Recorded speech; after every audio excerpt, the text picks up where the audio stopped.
continue to celebrate Kirby's 30th anniversary. Today we're going to look at a game that didn't quite get the praise it should have. That may be because people just straight up didn't like it, or because it was stuck on a console that not that many people bought and that was poorly marketed. Back in 2015, January 22nd, Kirby and the Rainbow Curse hit store shelves, and I helped take a copy off of them at my local Best Buy. On the eShop, this game was rated 4.4. This game isn't rated highly for gamers, but more for everyone, meaning most people can pick it up and play it without much thought, which totally makes sense. Kirby games aren't meant to be super hard. Easy enough for everyone, and full enough for Kirby fans to enjoy and achieve 100%. So I downloaded and installed this game from the eShop onto the Wii U. I got the game digitally this time because when I was younger I didn't have the money, so I traded my games to GameStop and used that trade-in money to get new games, which I regret to a certain degree, but you gotta do what you gotta do. I was looking for this game on eBay, but I couldn't quite find it for a reasonable price, so boom! eShop. Kirby and the Rainbow Curse was based off a game on the DS called Kirby Canvas Curse, also known in Europe as Kirby Power Paintbrush. This game came out on June 13th, 2005 in North America. I was almost 3, so needless to say, I didn't end up playing this game till quite a bit later. Kirby Canvas Curse required players to draw a line with the stylus on the DS bottom screen, just like Kirby and the Rainbow Curse, and that is where Kirby and the Rainbow Curse was born, nearly 10 years later. So now that I downloaded this game on the eShop, and I played it all the way through, let's talk about it. The game starts with a beautiful cutscene. It starts with Kirby rolling down a hill, then basically a void opens up in the sky and it absorbs all the color in the world. Then a sentient paintbrush comes down and brings Kirby and Waddle Dee back to life, because they got the color taken away. And now it's Kirby and Waddle Dee's job to save the world from the color-stealing monster. The first level you jump into looks gorgeous. As soon as you start, you are tasked to break through bricks and draw. The controls are good. If you tap Kirby, he quickly rolls forward, smashing through any light objects. Same thing happens if you make a loop in the rainbow line. He gets a slight boost and hits incoming objects. To draw, you simply use the gamepad. There's a bar in the left corner to show how much path you have left to make. Through the stages, you'll collect stars. Once you hit 100 stars, you're able to hold the stylus on Kirby and charge up a boost and hit any object in the way, such as metal boxes and enemies. This is called the Star Dash. The gravity and speed that Kirby flies in the air is perfect. Physics when you fly off the end of a line is great, with just enough momentum and hang time. Some parts of the stages challenge you with grayed out patches in the level, and in gray patches, you can't draw in, and it can really screw you over. Some grayed out patches challenge your momentum and movement. Let's talk about power-ups.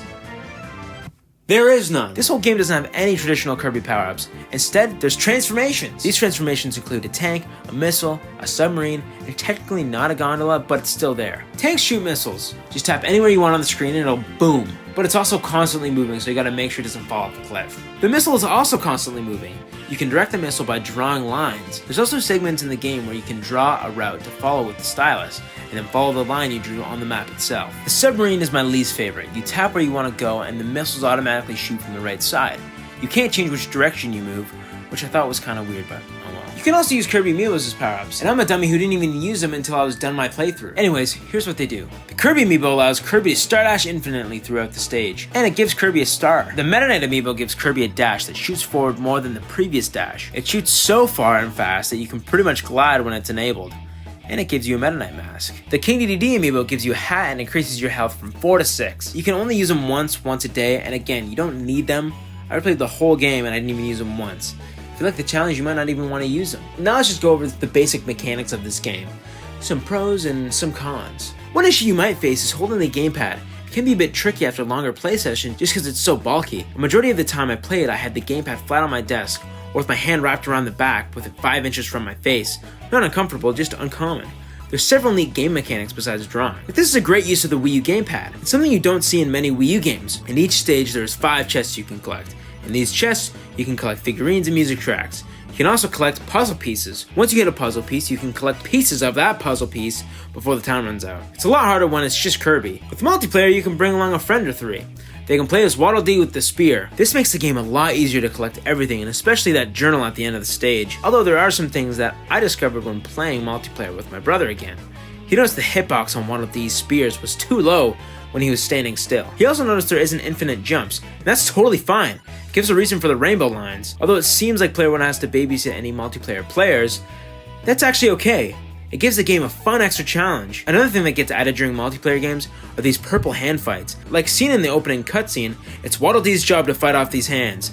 That being said, only Waddle Dees can fight these floating hands. If you're not playing the game multiplayer, the floating hand segments are completely cut out of the level. Overall, multiplayer is a great addition and adds some great fun to the game. And I really don't know how Nintendo could have incorporated this in any other way. There are a few things that bother me gameplay wise. I don't think it's the game's fault, but sometimes the drawing mechanic is just too fast, or asks too much of you. And sometimes it just straight up doesn't work. It's pretty annoying when you use your Star Dash thing and you don't end up going anywhere you want to go because you accidentally drew too close to a wall and you end up bouncing everywhere and you can't gain control back. This isn't a crazy bad thing, it's completely a user problem. I also glitched out Kirby a couple times just by running into walls and I clipped through the lines and such.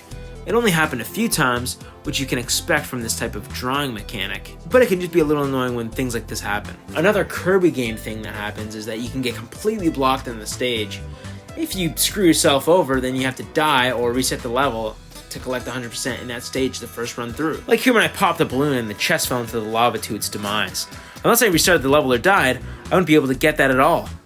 And that's absolutely okay, a lot of Kirby games do this. It gives you reasons to go back and play levels again. Just shocking at the moment. Oh, there's also the unexpected curve that you can accidentally put at the end of your line without even realizing. And now that we've gone through the gameplay, let's look at the game itself. The graphics. Most levels are quite big. The clay art style is completely incredibly unique, and I haven't seen many other games replicate it. Every asset in the game looks like it was completely made from actual clay. The lighting and textures you see really show off how graphically impressive this game is. And the frame rate. This game absolutely rocks to 60 frames, which is great and very much needed for this style of game. If you had a lower frame rate, the gameplay would be so much more choppier and seemingly slower. The water effects look great, shiny and realistic looking.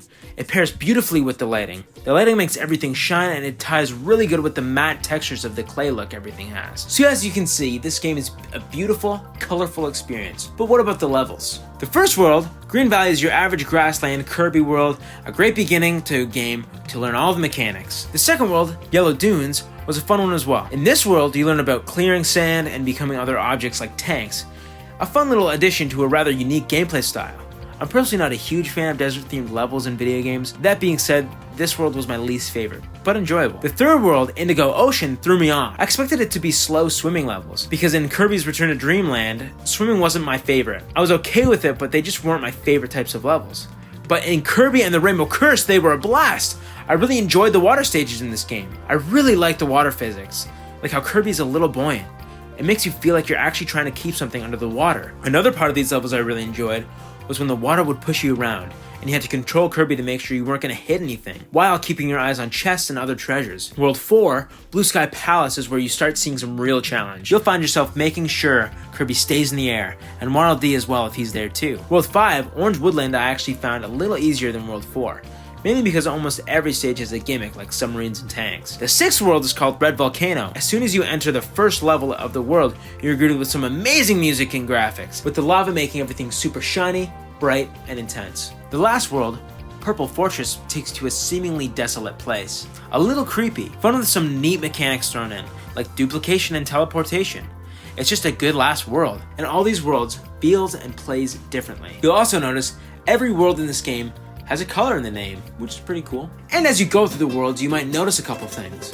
The collectibles. You have no idea how every time I went for the journal at the end of the stage, I ended up hitting the single star. I would have liked to play multiplayer just for the end journals. The end journals are just another collectible. When you're in the main menu, you can click the secret journals icon and look at all of Ellene's, the paintbrush, anyways, all of their journal entries throughout the game. Another collectible is the figurines. The figurines in this game are pretty neat. 5 sections divided by size. A fun thing to collect if you're going for 100%. And you can find these figurines in the 5 chests in the levels. And as I'm wrapping up this game, just a quick spoiler alert, because I'm going to give you my thoughts for the end of the game. And of course, in Kirby fashion, the last boss is a fun little challenge. In this game, you defeat one main boss, and obviously, then it turns on you, and then you fight a second boss.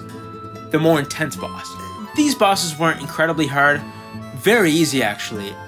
So I don't know, it's Kirby. At the end of the game, all color is restored and you get a cute little poster that says, The End. As I was casually playing through the game by myself, I got 87%. The first time I played through with my brother, I got 92%. It was a really good time going back and playing through a game I thought was really easy, and I didn't really get the full experience because I beat it so fast. I was able to take it all in and enjoy it a lot more. If you haven't played this game, you like Kirby, you got a Wii U, I highly recommend this game if you haven't played it. I'm giving Kirby and the Rainbow Curse it's actually pretty good. Make sure you like, subscribe, share with your friends and family.